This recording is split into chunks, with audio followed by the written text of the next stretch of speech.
Welcome back to the Malted Man Cave. We have episode 2 dope. Tonight we are doing Glenfarclas 105, one of my favorite whiskeys. It's probably in my top 10.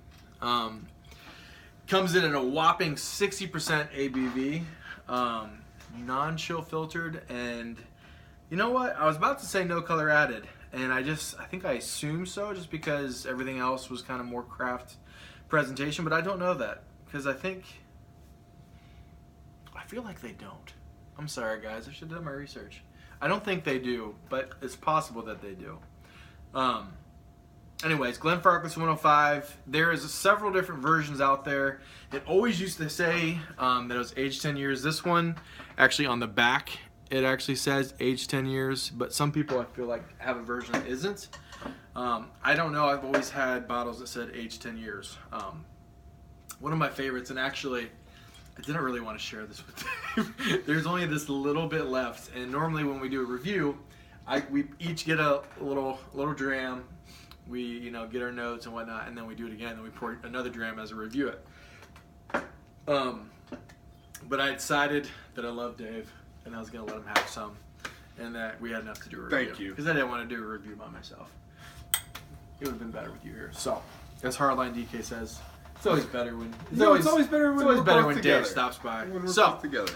Glenfarclas, as we've already kind of gone into in our last review, or three reviews ago, we did Glenfarclas 10. Dave graciously gave us a little backstory on Glenfarclas. One of the few independently owned, family-owned distilleries. Do a lot of things the right way. This is very much kind of the counterpart of Abelauer Obuna.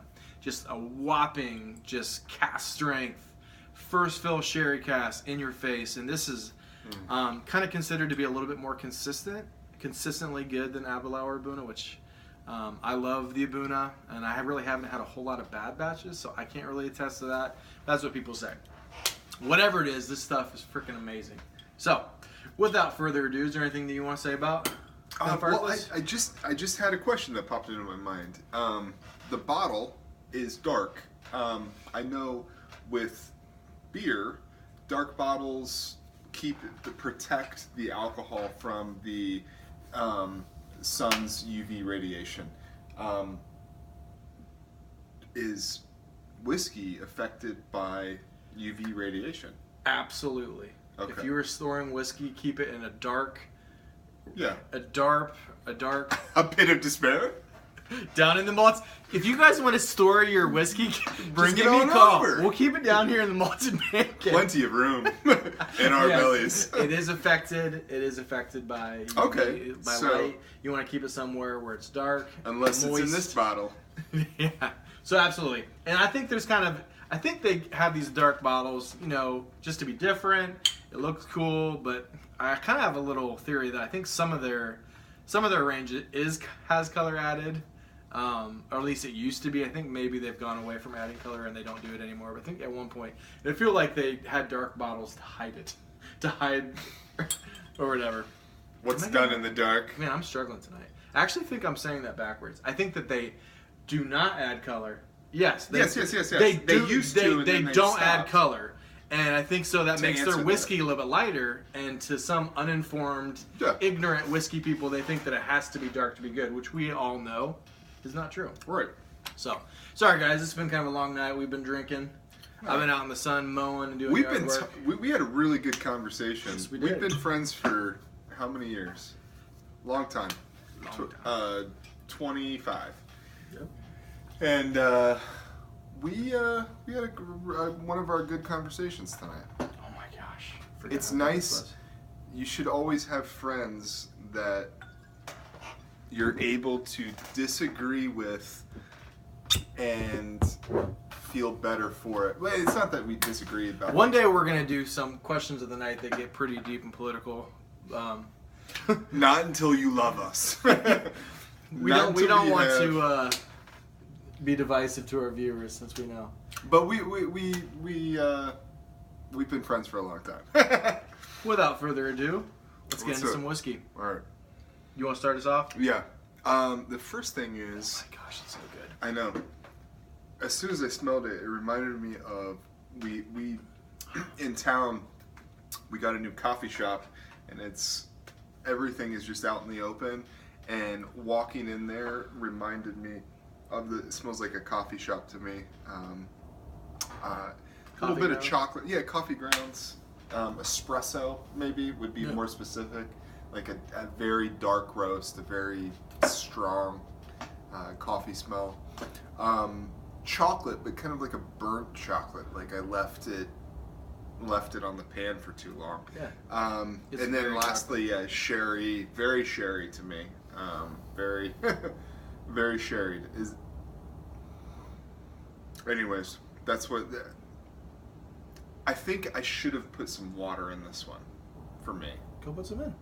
Well, no, I'm going to do it true to this one, but I'd like to do this again someday and put a little water in, because I feel like it would have opened it up a little bit. Absolutely. Yeah. And since you're not such a huge fan of cask strength whiskeys yet. Yeah.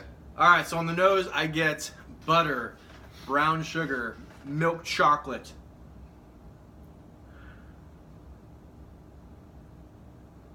And then obviously a little toffee. Just so freaking good. I get a little floral. It starts off with the butter, the brown sugar, the toffee, and then it kind of fades into a little like floral buttercups type floral notes. And then after that, it goes back into kind of dark maraschino cherries, honey, apple juice, backlava. I was just about to say apple juice. And a tiny hint of salted pistachios. And last but not least, and this is it's not very strong in this one, but you still get a little the hint of the hay and the grass clippings that Glenfarclas is famous for in the background. And I think those are those things that I would catch on a little better if it was. Well, I mean, right now it's like the ethanol, the alcohol just in such a small Glencairn glass, it just kind of wallopes you in the face and your nose. All right, what'd you get on the palate? Palate for me, even though the heat of it, sweet, heavy sherry, which I'm not as big of a fan of as, to me, this is a very sherried whiskey. And you're not a fan of sherry? I mean, I am, but something about this is just a little bit. Get out. No. This is just a little bit. Get the frick out. And you know what? It's probably the ABV. I'm gonna blame everything on the ABV. I feel like the few notes that I do get are blown out of proportion. How can you not like chocolate, butter, and brown sugar? I do. I love it. You're crazy. It's just everything in moderation. Very rummy, Caribbean. I hate those chocolately fruit notes. Just terrible. I'm just kidding. I'm kidding. There's lots of people that don't like. There's lots I'm just of saying people about that don't like how we're best friends and we can disagree and support each other. No, we fight a lot. Help. We fight a lot. I'm just. There's plenty of people. I don't really have a family. I lived out in this basement. So kind of a Caribbean, like a rum flavor to it. Chocolate again, and then. Did you put that before you saw my notes? Yeah, why? I wrote my notes first. Well, touche. I'm not saying you did. That's why I got two. As I'm pointing at what you told me not to speak of, the board. And then we do it all from memory. We don't have a board. Yeah, no, this is just. We don't have a notes board. No. Apricots. Okay. Probably just that sweet fruities that I'm getting. So, remember how we both used to work at Cracker Barrel? Yeah. As a server? Yeah. When we were in college, I worked at Pizza Hut as a delivery driver. We both worked at Pizza Hut. Cracker Barrel, that's right, I got you that job. Yeah. Cracker Barrel as a server, and they had this amazing Coca Cola chocolate cake. It's like chocolate cake, and somehow they infuse Coca Cola like pop into it. So good. And I get Coca Cola chocolate cake.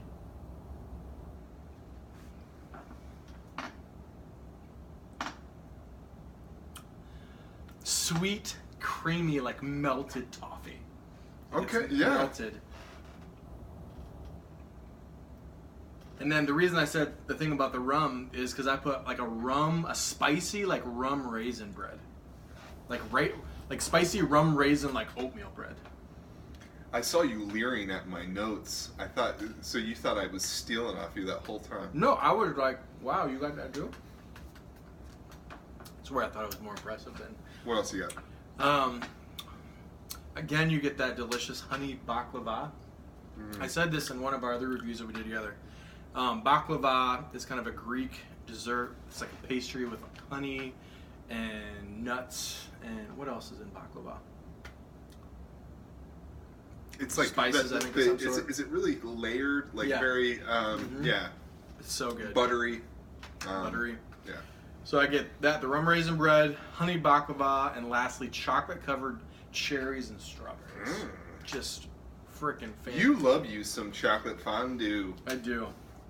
When he says fondue, don't. All right, what do you get on the finish? Spicy. It's not as long as the Eagle Rare that we just go back and watch that. It stays a little bit though to me.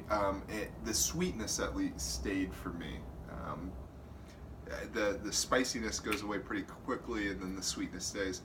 So you prefer bourbon whiskeys? Sorry to interrupt you. So you like Scotch, but like the ones that are more bourbon influenced, like the Balvenie 15 single barrel. But that's probably because it's my comfort level. And there's nothing wrong with that. Like there's many people that like that. It's just it's probably just because my comfort level coming from but it's changing.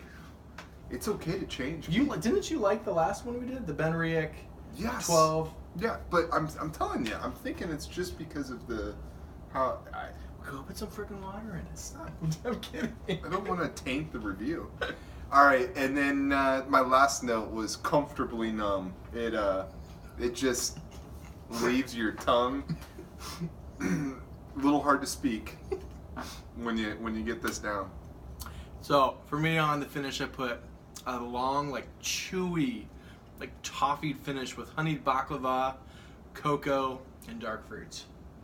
To me, this is one heck of a dram. This is a 94.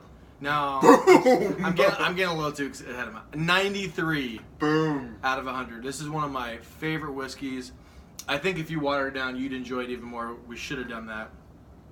If we had more, we could have experimented with it more. I'll buy the next one. I'm just kidding. $100? Yeah, let's do it. All right.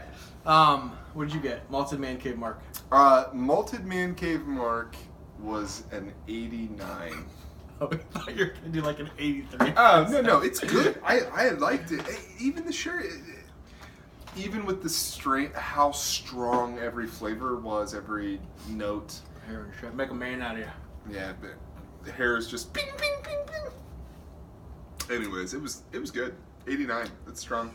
So, B+. Highly recommended from at least this side of the Malted Man Cave. I liked it.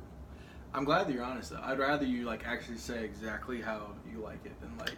Yeah, well, I'm telling you, if you're new to Scotch whiskeys, this is going to be a little bit strong for you, and you're not going to get as many notes as what a more experienced palate. So I would definitely put some water in it. Touche. Yep. Question of the night. Well, we thought we'd go real serious. Real serious. So, maybe... What do you think about abortion? Just kidding. What do you think about gay marriage? Anyways. No, not going there. Superhero. What would your power be? And what would be the first thing that you do?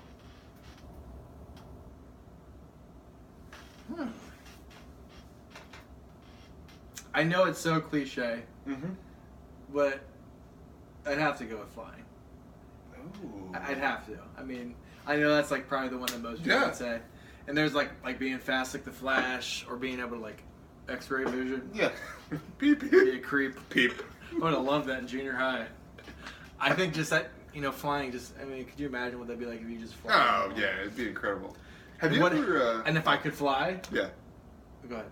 No, you... If I could fly, next week I'm going on vacation. For one day, I tell my wife, see ya, have fun with the kids. I'll take them tomorrow, and you can go get a massage. But for that one day, I just like fly to the pyramids. I'd go to like Jerusalem. I'd go up to like Italy and see like the Colosseum again. Yeah, that's awesome. What about you? For me, time travel. Is that her? Yeah. Okay. Let's do it. I don't know. It's a superpower. We can make it. Where I could just go to any point in time. Now, if you could time travel, can you actually change the course of human history with doing that? Yes. Because that makes it even more powerful. Yes. You can mess with the space-time continuum. Now, oh snap. I think it would just be I'm so sorry. I've had an itch on my nose. I realized that's twice now that I've picked my nose. He does cocaine. Yeah. He gets and then heroin. No. Itches. All the itches. Montgomery County. We're from Ohio. Dayton, Ohio. No. Highest overdose capital of America. Yeah. It's so sad. Anyways. It's where we're from. Being able to time travel, first thing I would do I think it would be awesome to, I never knew my father's father, and the one who wears the Aramis cologne? Yeah. And, no. Who did it? Yes. And he was on the farm team for the Tigers.